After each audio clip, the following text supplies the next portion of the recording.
Student, आज हम करेंगे क्लास 10th का मैथ एक्सरसाइज 3.2 का क्वेश्चन 2, जिसमें हमारे पास दो समीकरण दिए गए हैं, जिनमें से हम a1, b1 और c1 का मान समीकरण 1 से ले लेते हैं, a2, b2 और c2 का मान समीकरण 2 से ले लेते हैं।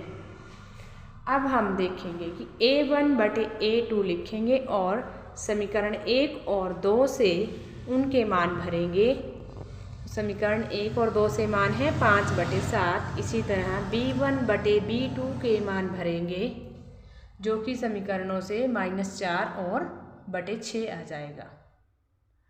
इसी तरह c1 और c2 के मान समीकरणों से भरेंगे, जो कि 8 बटे -9 है।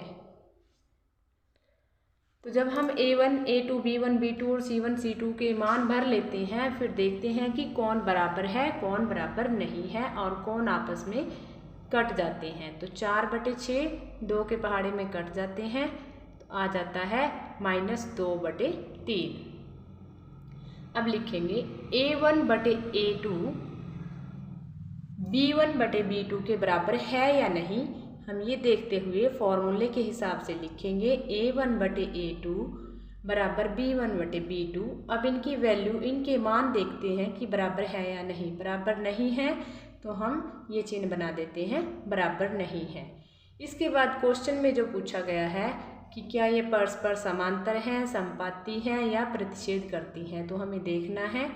और अगर ये बराबर नहीं है तो हमारी रेखाएं परस्पर प्रतिच्छेद करती है। इसी तरह हम इनके कितने हल हैं वो भी देखते हैं कि एक हल है या अनेक हल है या कोई हल नहीं है। और एक क्वेश्चन युग्म संगत असंगत का भी आता है।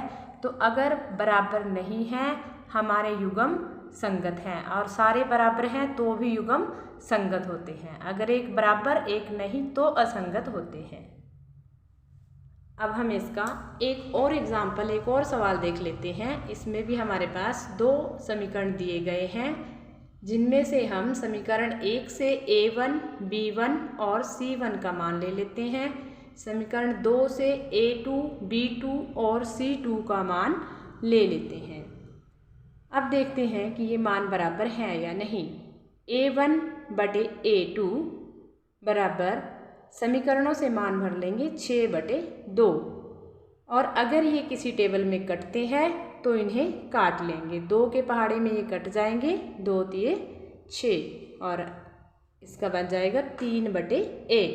इसी तरह हम b1 और b2 के मान ले लेते हैं। b1 बटे b2 बराबर, समीकरण से लेते हैं -3 बटे, ये माइनस का y है, यहाँ लिखेंगे -1। माइनस माइनस कैंसिल हो जाते हैं, हमारे पास आया 3/1। ऐसे ही c1, c2 के मान ले लेते हैं 10/9। अब देखते हैं कि ये बराबर हैं या बराबर नहीं हैं। a1 बटे a2 बराबर b1 बटे b2 बराबर c1 बटे c2। तो जो a1, a2 और b1, b2 की वैल्यू है वो बराबर हैं। b1, b2, c1, c2 की वैल्यू बराबर नहीं है, तो यहाँ लिख देते हैं बराबर नहीं है। और अब हम देखते हैं कि इनके, अगर हमारे पास एक बराबर है दूसरा बराबर नहीं है तो इसका कोई हल नहीं है।